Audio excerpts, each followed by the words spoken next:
Hi, my name is Jim and I was retired. A couple weeks ago, I said that NewRetirement is better than my own DIY retirement withdrawal strategy spreadsheet. Well, in this week's video, I'm going to show you my handiwork and where you can download it for free and compare to NewRetirement yourself. And as I do, I'll look at 3 flaws with my DIY retirement withdrawal strategy spreadsheet. Stay tuned.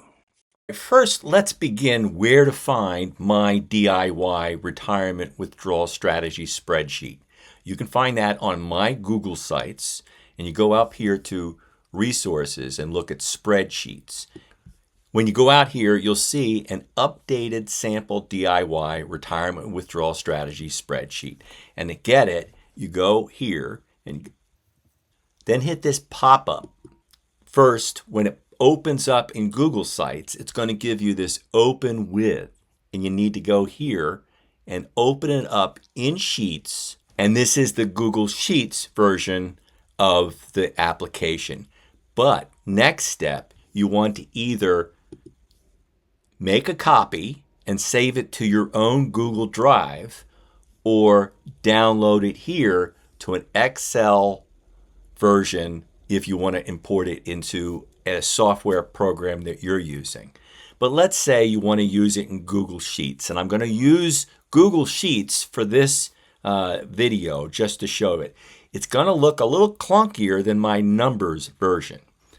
But let's make a copy, and I'm going to save it to my drive. It's now my version, and I can edit this. And you'll want to do that as you play around with this. Now, the first flaw is the overly complicated spreadsheet design with lots of tabs in it. You have to be comfortable in mapping your way around all of that spreadsheet to gain some value from my DIY approach. Now, one of the things that inversion from numbers to Google Sheets that it does is take the nice, neat tables that were in numbers and puts them on the same sheet per tab and arranges them in different places. In a copy of my numbers version, these tables are all nice and neat and packed in here. But over on this version in Google Sheets, it divides them up. But let me just briefly describe each of these again. I have more detail in the whole series of how I redesigned this. But this is where you'd put your years, ages, and RMD ages. You put your current year in here, the age you will be at year end, the age your spouse will be at year end. And by the way, your RMD age is then calculated based on your age.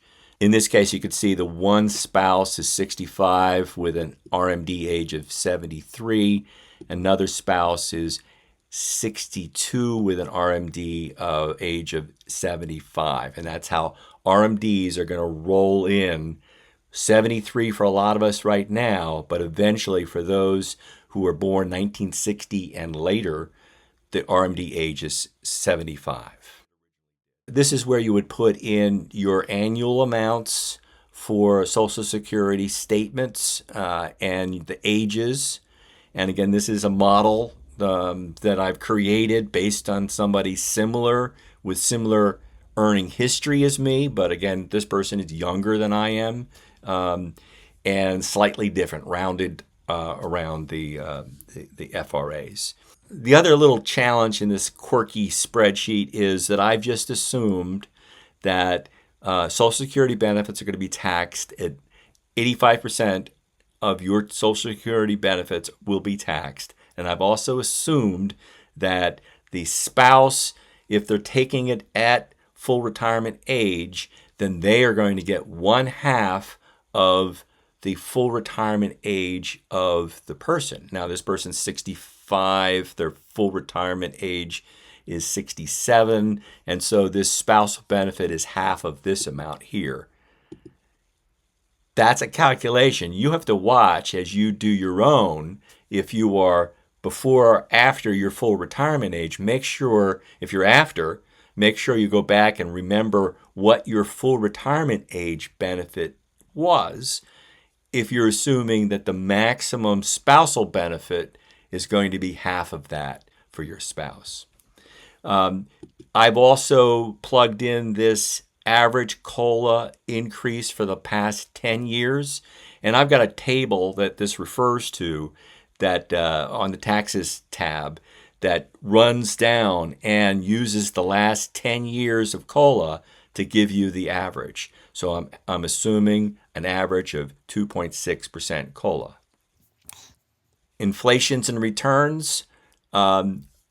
This model had $90,000 in annual expenses for the couple. I'm using an average inflation in retirement of 3.5. That might be a little bit too conservative now. We might be able to just go ahead and lower that to 3, which I'll do now. And then the beginning was assumption that you had to keep track of when you began retirement what your assets were valued, and I'm assuming it was $1.5 million back then in 2016, and it's drawn out this much. The current here is drawn from the Quicken sheet, and I'm going to change the model a little bit, and let me show you. This is where the Quicken sheet is in the spreadsheet. And if you have Quicken, you can download your investment values and it will bring everything down: symbols, shares, price, cost basis, market value, et cetera, et cetera. You're really only using market value in the calculations in the rest of the tabs. And so I'm going to make some modifications to market values here. Again, you're going to want to download your accurate data per accounts for all of your investments to get this thing to work right. All right, so I've gone through and changed the market values in F so that it'll pull over into the sheets. Next thing you can do is go over to this main sheet revised. And again, this is where the main sheet happens on this withdrawal. And you want to make sure that the values that you have here in this blue row track with all of the data that you put into that sample data on the Quicken sheet. And it does. And so that's all here. And by the way, I usually go over here and edit this. Now, one of the things Quicken Sheets does poorly compared to numbers is that in numbers, I'd be able to go to this cell here in Quicken Values F33 and verify that it's the right one. And let me show you briefly over in numbers how this works. Here I am in the numbers version of the spreadsheet, and it's real easy to go edit formula, click this, and it jumps straight to the data that I have on this page to ensure that I'm grabbing the right number to put on to your spreadsheet. And again, this adds to the complexity of this spreadsheet. All the data, the current balances are in these blue boxes here, adding up to the total retirement assets of $1,500,000. Added a pension that this person's getting now at 65, and potential withdrawals here from each of the major accounts. Again, prior to RMDs, the estimated withdrawals are being calculated differently. So, for instance, here the formula is down here in numbers, and here the formula is up here. And again, it's a payment function formula that I've created to map out what a potential something close to 4%, but less than 4%, and more closer to an RMD strategy to do it. And again, that's the base. You alter it from there with these other tabs. It gives you the total withdrawals, a potential withdrawal rate. Again, rates are higher before Social Security kicks in and drop substantially once Social Security comes in.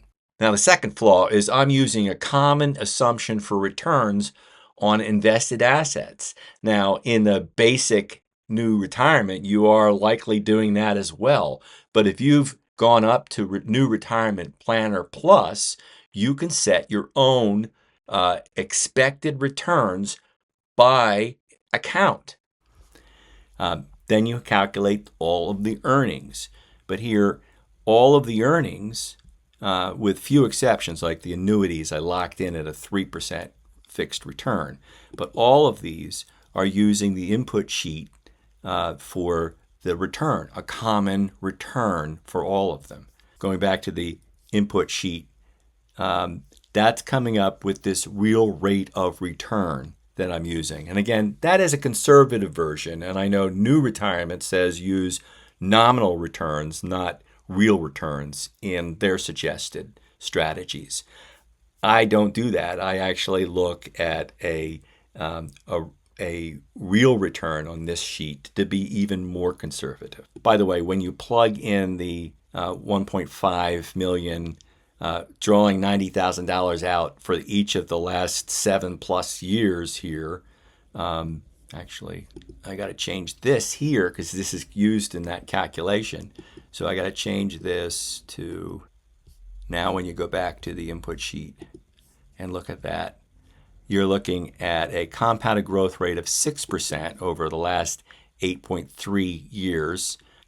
Now, adjusting for inflation here with this Fisher formula, that gives you a real rate of return in the projections of 2.91%. Conservative, real rate of return, but I'm using it for all of the invested assets. And that's not realistic. And the third flaw is there's a lot of manual calculations of the strategic withdrawals. It is good by year so that you can decide how much tax-deferred, taxable, and tax-free assets you want to add up to your target of an adjusted gross income that year. But it's complicated to go down the rows that way.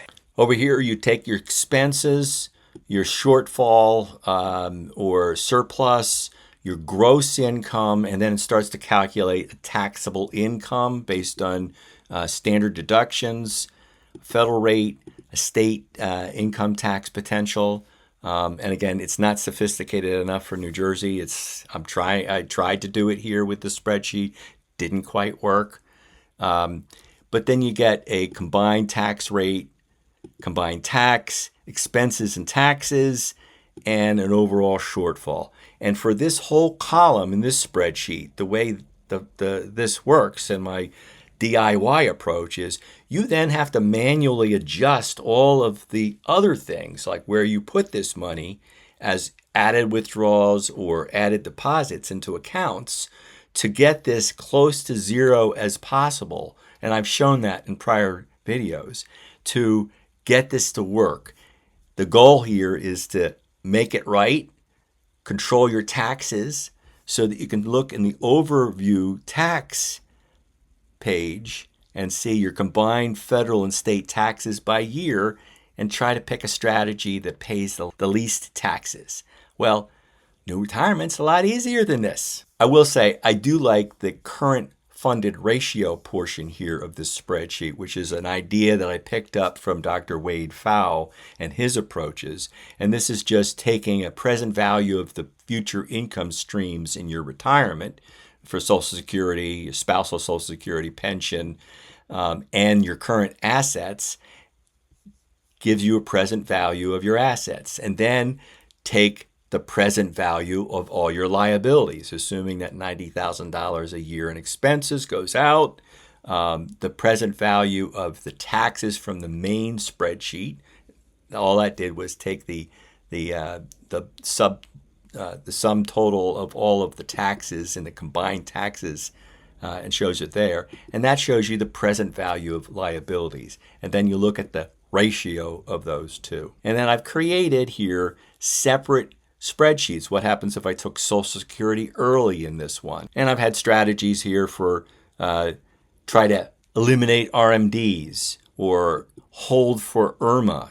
All right, jumping over to my basic New Retirement account. A lot of this work has been done by software engineers, teams of them. And again, I'm just showing you the basic level, there are some things in it that are very similar to my spreadsheet, like the when you go under savings, for instance, your retirement savings, you have no ability to edit this in the basic level. They're going to lock in some basic defaults with an average rate of return of 3.5% for all of your investments. That's sort of like my spreadsheet. It's worth going up the $120 a year to be able to customize this by account. So on my real one, as I've shown you before, I put in realistic, optimistic, and pessimistic to give me an average that I want to use in my planning. The basic and the plus versions give you some instant reads on whether you're doing okay. This one, with the data that I put into it and expenses, and I haven't really fleshed this out. This is only 43% completed here, as you see. It's got an 85% success ratio. One of the things they just added, and it's available at this basic level as well as the Planner Plus level that I have, is financial wellness.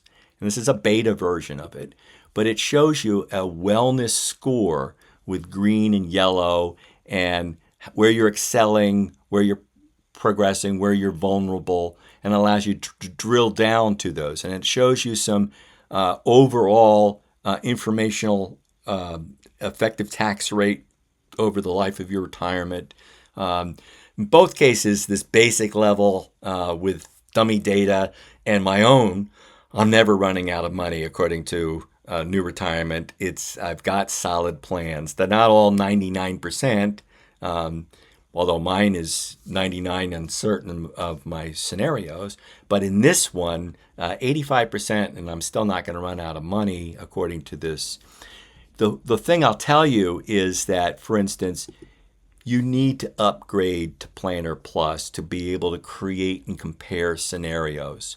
And to my mind, it's one of the reasons why I think it's worth going up to Planner Plus for $120 a year, to be able to create the scenarios, learn the tool, and then use it to do some effective long-range planning.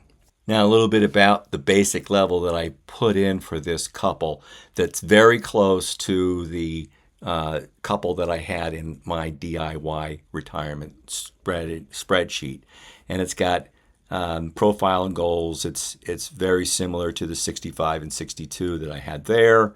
The accounts are very similar in terms of I have them retirement savings, tax deferred, Roth, and all other, the savings plus brokerage there. And again, it's using the same returns for all three levels. If you know my strategy is to put riskier assets that have a potential for higher returns in a Roth account that I'm not going to touch for a long while. So you'd like to put in rates of return that are better than 3.5% if your tax-deferred accounts are plugged in to get about 3.5%. In the basic level, this is where you plug in the Social Security. And again, you plug in your FRA and then run that tool, and it suggests the best strategy for you. You can do that at the basic level. It's a little bit more powerful to do it with the Planner Plus, because you can run some scenarios like I tried to do in my DIY retirement strategy. Here, the tool helps you do that. And I will conclude with my standard warning. I am not a professional planner. I have no initials after my name, so take these as entertaining ideas from one educated consumer to another. Always do your own due diligence and seek out a professional if you need one.